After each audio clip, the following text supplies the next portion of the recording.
Welcome to the Great Detectives of Old Time Radio. From Boise, Idaho, this is your host, Adam Graham. If you have a comment, email it to me, box13@greatdetectives.net. Follow us on Twitter at Radio Detectives, and become one of our friends on Facebook, facebook.com/Radio Detectives. Well, I hope everyone had a great Easter. Today, of course, is April Fool's Day. However, given how complex our schedule is already, I won't play any jokes or do anything to confuse folks further. Today, of course, we're doing the last episode of Let George Do It we have with Bob Bailey. And I do want to say before we get started that today's episode is brought to you by the financial support of our listeners. Thanks so much for your support. Now it's time for The Stand-In. Personal notice. Danger's my stock in trade. If the job's too tough for you to handle, you've got a job for me, George Valentine. Write full details.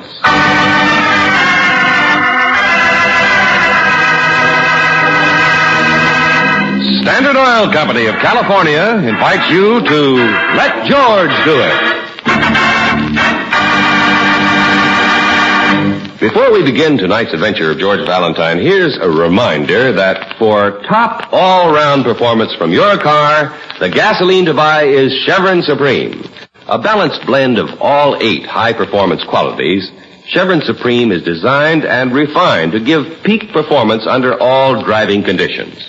Quick starting, fast warm-up, smooth acceleration, anti-knock, vapor lock prevention, economy mileage, full power, and area blending. They're all yours in every gallon of Chevron Supreme. Try them in your car. Get a tank full of Chevron Supreme gasoline at any standard station or independent Chevron gas station where they say and mean, we take better care of your car.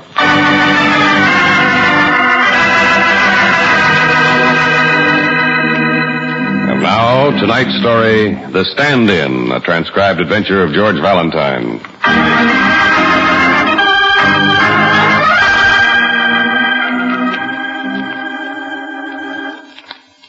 Not a single letter, Brooksy? You sure? Not a single desperate phone call? Nope. I see. Then why this nocturnal visit back to the office? To have one last look at these beautiful, beautiful figures in the ledger. Huh? No clients, and nothing terrible happens. All bills are paid, and there's a balance in the bank. Why, darling, this is a milestone. I see. You're a solid, solvent businessman, a captain of industry, a mogul. So that's the reason for the celebration dinner tonight, huh? Of course.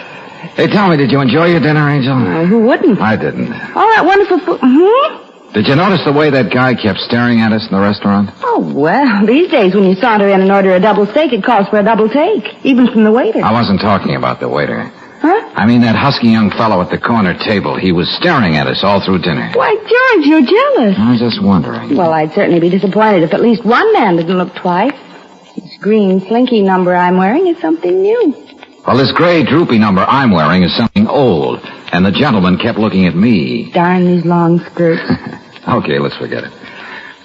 Hey, Brooksy, come here. Yes? Well, at the risk of being serious, there's something I want to tell you.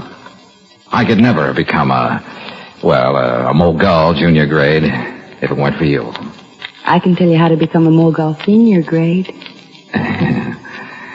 Yeah, nice moon out tonight, huh? Come on, take a look. It's for free. Oh, yes. It is beautiful. Yeah, sure. Up there, over the building.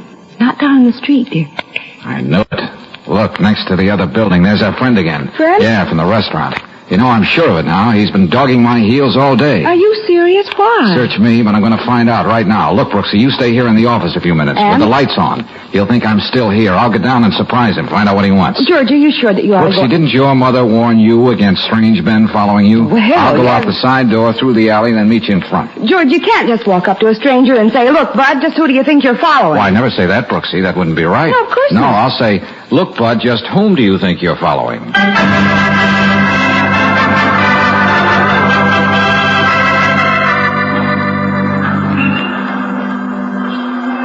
Well, looks like Mr. Valentine got himself lost, Miss Brooks. I'm worried, Henry. He said he'd meet me out here in front in a few minutes.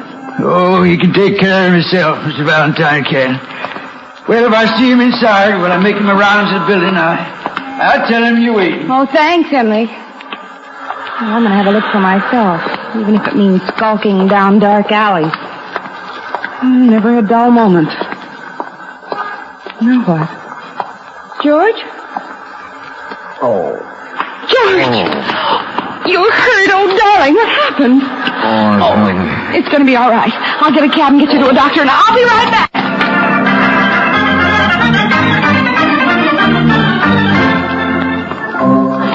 Right here, driver. In the alley. You'll have to help me with him. Yeah, sure, miss. What's the matter? Isn't he feeling good? Oh, he's fine, except somebody hit him on the head and left him right here. Here. Well, he was here. Yeah. Well, he was. Propped up against this ash can. I know. Look, miss, are you sure you're all right? Are you implying that I'm not... Wait. That car. George was right here, and there was a stranger over there, and now that car. So don't you see? Oh, definitely. Oh. Please, lady, I'm too old to play cops and robbers. Just what are you going to do now? That's a good question. I wish I knew the answer.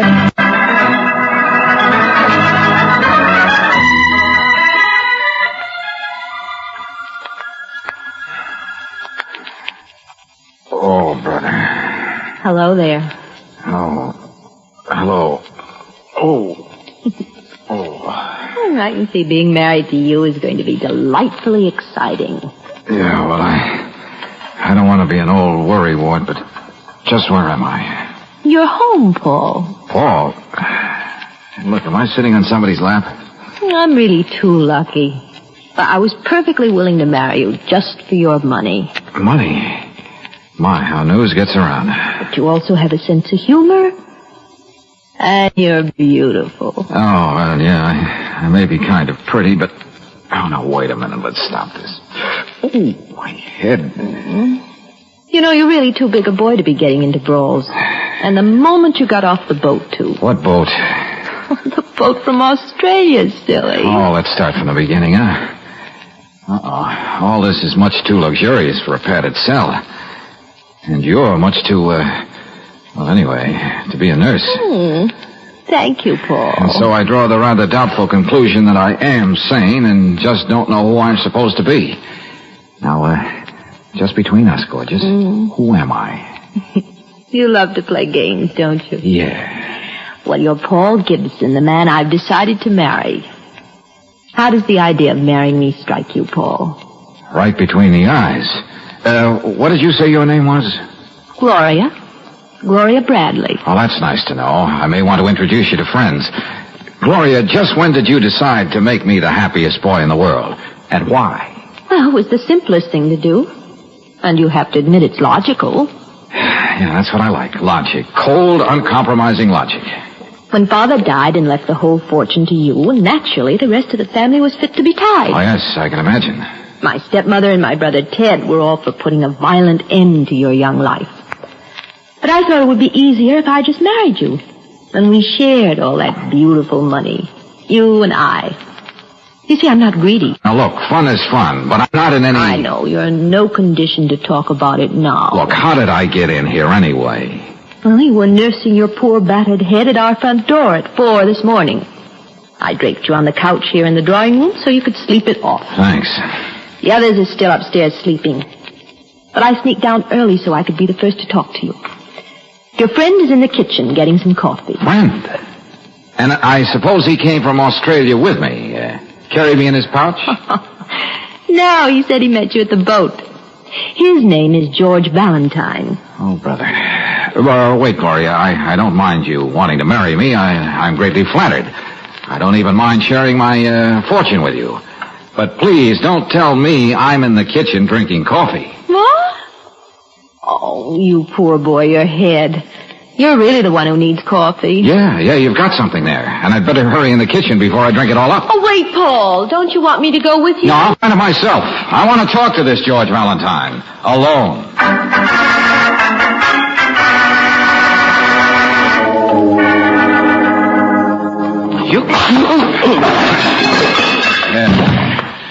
Sorry, I just couldn't hold myself back. Now get up. Nice light cross you have there, mister. Well, that's the scalp treatment. Now we start off even. Fair enough. What's the idea of following me all day yesterday, and what am I doing here? But you know, I almost slipped up, letting that girl get down and talk to you first this morning. You might have spoiled the whole show. But you didn't. I was listening at the door. Come on, let's have it. What's the deal here? Deal? Oh, I see. Well, will you take $100? For what? For me being you and you being me. Will you cut that out? I've just been through one of these quiz games with my future wife. Don't blame me for being confused. Yeah, thanks. You see, when you came up to me in that alley and asked me who I was, I couldn't resist letting you have it. Oh, brother, you're kidding. You didn't really fight against it. No, I'm serious. I knew you wouldn't help me if I told you the truth. It sounds silly. I'm getting used to things sounding silly. Go ahead. Well, I'm Paul Gibson. Just got in from Australia. I gathered that much. Well, now, Mr. Bradley, Willis Bradley, who owned this house, died about 6 months ago. He left all his money to me, of all people. Congratulations. Yeah. My mother and Mr. Bradley were childhood sweethearts, something like that. Anyway, since none of the Bradley family ever saw me before, I got the idea of passing you off for me. Why? Don't you like money? Oh, it's not that. It's, well, I'm just afraid one of them wants to kill me. What? Yes. There's the girl, Gloria, her brother. Of course, the second Mrs. Bradley, they're all mighty put out because the old gentleman cut them off without a penny. I think one of them sent me this. Let me see that. If you make any claims to the Bradley estate, you will never live to enjoy it. To the point, isn't it? And if I don't claim the money, it goes to those three, according to the will. Yeah. Oh, this whole thing is ridiculous. Somebody's just trying to scare you, that's all. Forget it. I don't know about that. A couple of months ago, while I was trying to clean up my affairs in Australia, somebody took a pot shot at me. Whoever it was, almost didn't miss. And for $100, I'm supposed to find the villain in the piece. The hard way. Playing target. Well, I heard about you taking on all sorts of tough jobs for people, but even then... But even then, you thought I'd have too much brains to take this on, so you shanghaied me into it. So, what do you say? Will you do it? Well, I gotta make a phone call. There's a young lady who's going without sleep right now because you couldn't resist temptation. Well, now, there's an outside phone right here in the kitchen. You can use that. But will you help me? Well, I've been giving myself some sage and sound advice, which I'm now going to proceed to ignore. Yes? It's a deal, Mr. Valentine. Good. Yeah. From now on, I'll be known as the man from down under. Well, I hope that's just a figure of speech.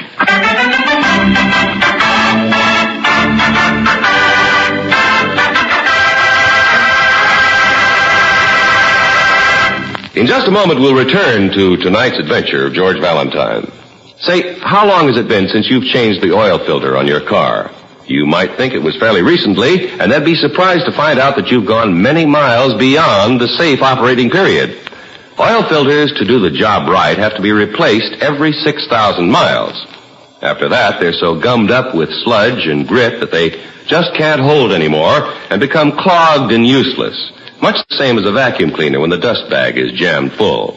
So, it's a good idea to have your oil filter checked regularly by the car savers at independent Chevron gas stations and standard stations. Remember, your car saver is in business to help you make your car run better and last longer. Now's a good time to be getting your car ready for winter weather driving ahead, so stop in soon for an oil drain and oil filter element replacement at any independent Chevron gas station or standard station where they say and mean we take better care of your car.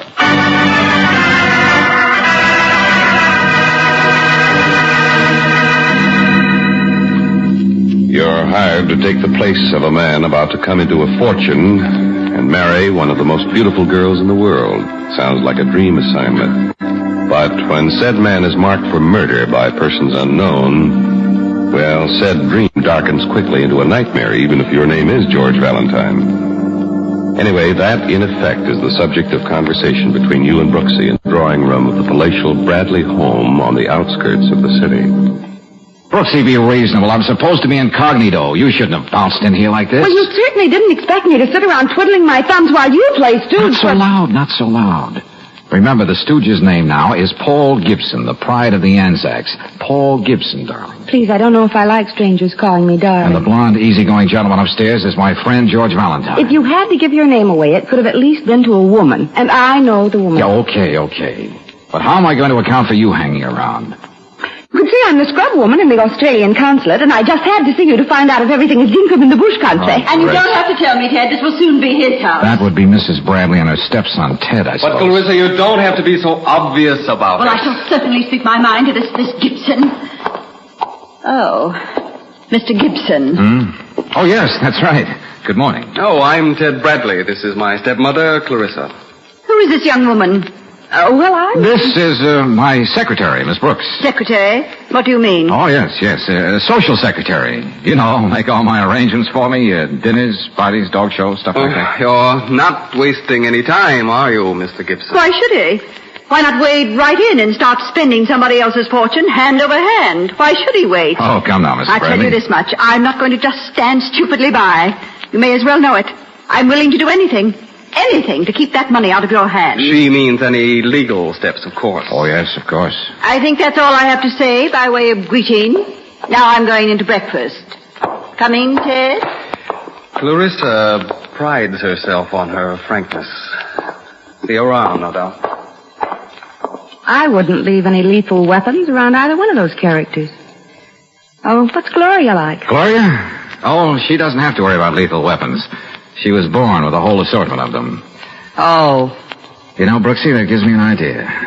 I think I know how to bring things to a head around here. How? The quickest way. I'm going to tell the beautiful Gloria she can have my hand in marriage.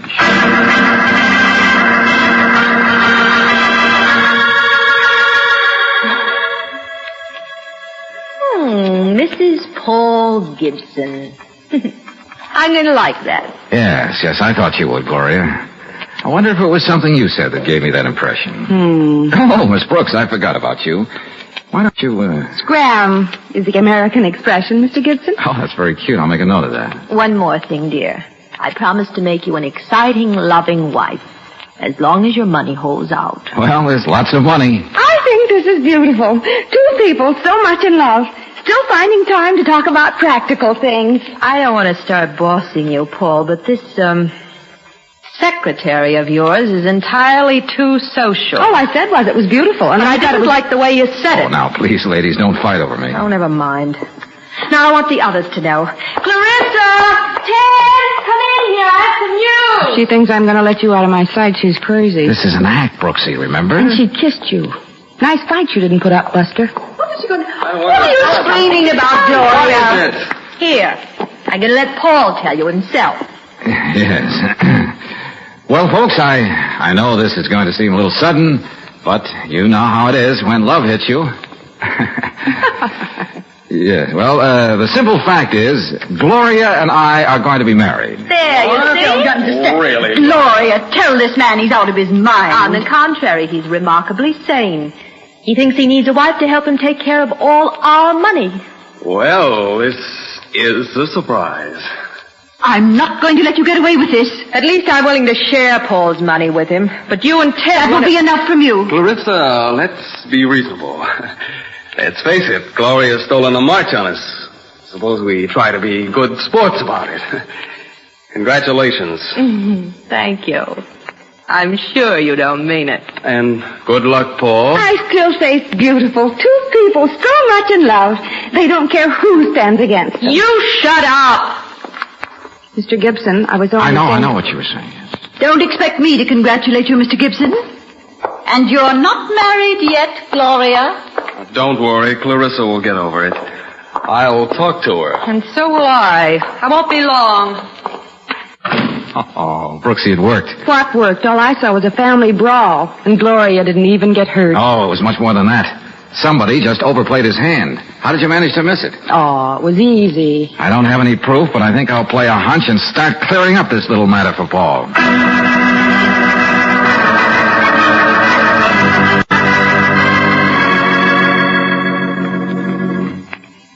Really, Mr. Gibson, I thought you said your little piece.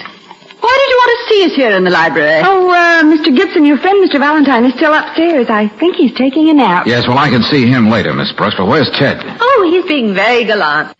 He said something about buying me an engagement present and left for downtown. Oh, well, I particularly wanted him to be here. Well, look, suppose I round up some champagne. Maybe he'll be back soon. I'll answer it. Hello. Oh. Well.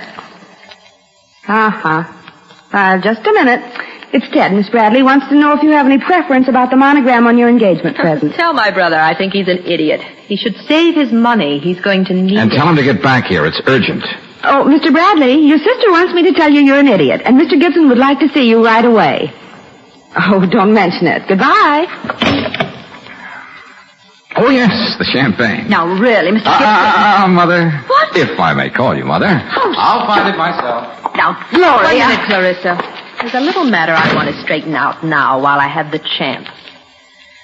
Oh, you. Who, me? You know, there's something gamey here. Just where did Paul pick you up? Pick me up? Miss Bradley, I wouldn't speak like that about you. Or would I? You know exactly what I mean. He's hardly off the boat, and right away he has himself a social secretary. Oh, Mr. Gibson is a fast worker. Oh, you insolent. Will you stop it, the two of you? They're What was that? Oh, it sounded like... Well, let's not just stand here. It couldn't have been a shot. It wasn't. It came from upstairs. Here! The stairs! Yes. Somebody seems to be using the stairs. Oh! It's Paul's friend, Mr. Valentine. Say, what's happened? What's happened? What is The it? man on the stairs, he... Yes. Yes, I'm afraid he is.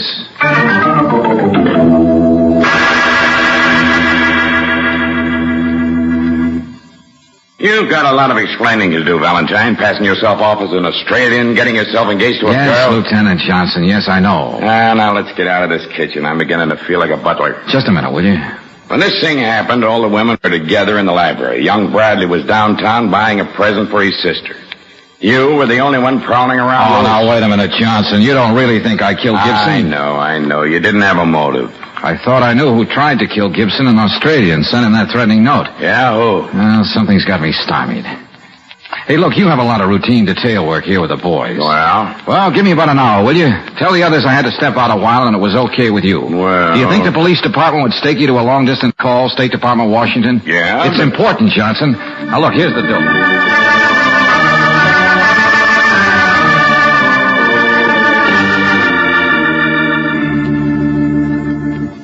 Lieutenant Johnson, don't you think this family has had to put up with enough for one day? There's been a murder committed, Mrs. Bradley.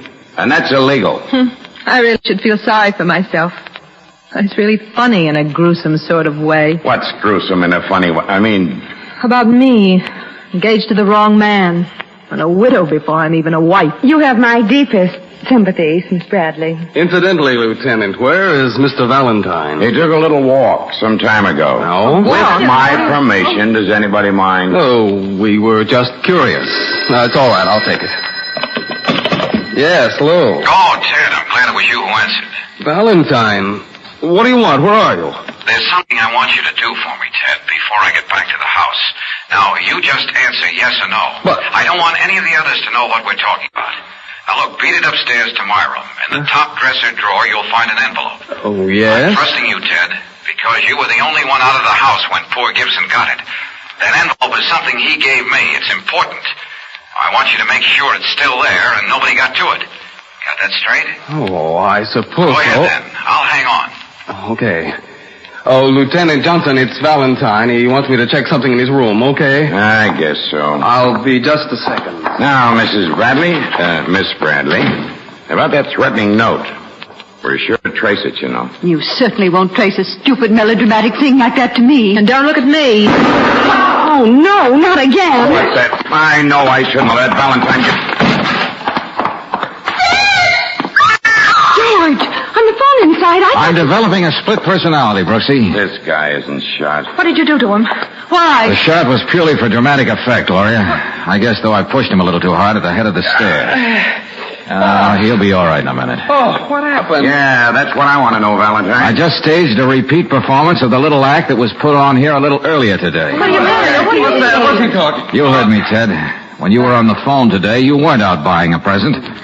You were just where I was a minute ago, using the outside phone in the kitchen. You What about that, young fella? Oh, what do you mean? What proof has he got? One thing at a time. There's the telltale phone in the kitchen now. Take it, will you, Brooksy? Yeah, right. What was that nonsense about Ted, Mr. Valentine? Yes. All of you just saw how Gibson could have been murdered with an iron-bound alibi for Ted. Ted? Oh, he's lying. Yeah? Ted, you were the only one here who knew for a fact that I wasn't Paul Gibson. What? How did I know? Gloria thought I was Paul. She couldn't wait for the wedding bells. Clarissa was convinced I was Paul. She hit the roof when she thought her stepdaughter was marrying the fortune. And young Bradley. Yeah, Lieutenant, he didn't mind at all. Graciously, he congratulated the happy bride and groom. And why? Because he knew darn well I wasn't Gibson. Oh, George, that was for Lieutenant Johnson. I took the message. You Now, what? listen carefully, Johnson. This should explain things, I hope. Well, I hope Your office says there was a passport issued to Ted Bradley some 2 months ago. A passport to Australia, Ted. Oh, but I... Oh, Ted. That was when you said you were going on a long fishing trip to Rainbow Lake. So Ted didn't have any trouble recognizing Gibson. Not after that pot shot he took at him in Australia. Oh, look, I... Save it for your lawyer, Bradley. And you, Valentine. You better come along. I'll be down later, Johnson. After all, a mogul can't let his business go completely to pot, can he, Angel?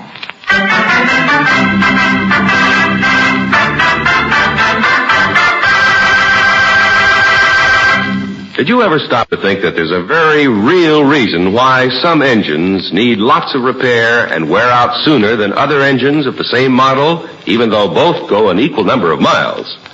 More times than not, it's the motor oil that makes the difference. It either protects or fails to protect.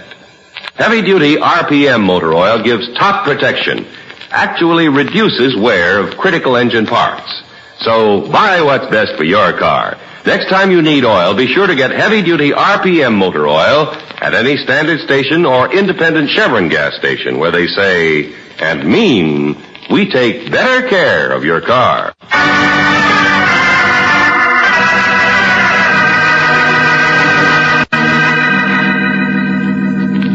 George, you know, I simply can't understand how any girl can let herself marry a man for his money. Yeah. Yeah, it must be an uphill struggle all the way. All I'd want is a man with a business that's finally beginning to pay off, a little money in the bank. Yes, I see. It's all the incentive I'd need. Not to change the subject, Brooksy. But I took a little look at that ledger of ours, too. And the balance in the bank... Yeah?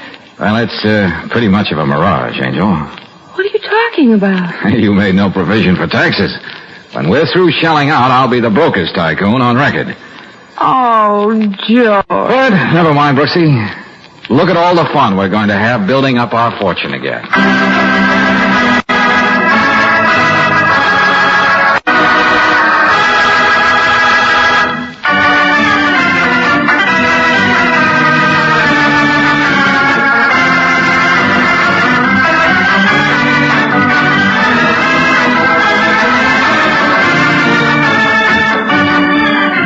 Tonight's transcribed adventure of George Valentine has been brought to you by Standard Oil Company of California on behalf of independent Chevron gas stations and standard stations throughout the West. Robert Bailey is starred as George with Virginia Gregg as Brooksy. Let George Do It was written by David Victor and directed by Kenneth Webb. Ken Christie was heard as Lieutenant Johnson, Gene Bates as Gloria, Chester Stratton as Paul, Lee Patrick as Clarissa, and Roland Morris as Ted. Music by Gaylord Carter. Your announcer, John Heaston.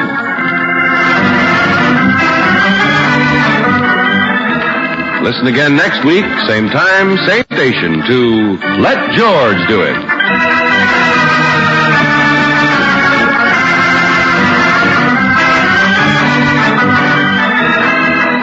Let George Do It is heard overseas through the worldwide facilities of the Armed Forces Radio Service.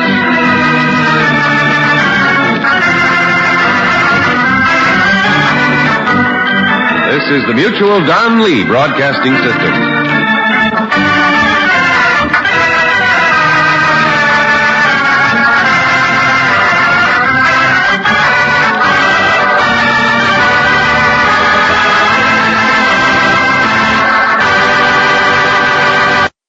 Welcome back. I like getting to hear Virginia Gregg as Brooksy do a little bit of that Australian accent. It's too bad she didn't use it in character. I guess that to me was the challenge for Bob Bailey, because he didn't sound Australian, but the guy who he was standing in for certainly did. He sounded as Australian as a Philly cheesesteak sandwich. That Virginia Gregg, definitely the queen of voice talent. I'm personally wondering if anyone heard a radio program where she played somebody Australian, got to use that accent for more than a few lines. Now, I mentioned that finished the Bob Bailey part of Yours Truly, Johnny Dollar. That definitely did not finish, Let George Do It. But that did not actually finish Let George Do It. And we'll talk a little bit more about the second, less well-known version of Let George Do It on Wednesday.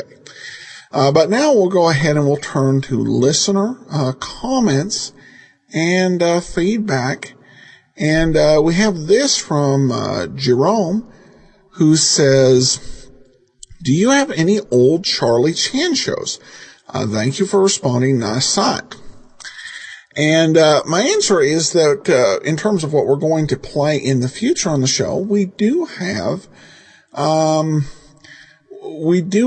access to one U.S. Charlie Chan show and quite a few Australian Charlie Chan programs over the radio. And there were a couple of different eras in Charlie Chan over the radio.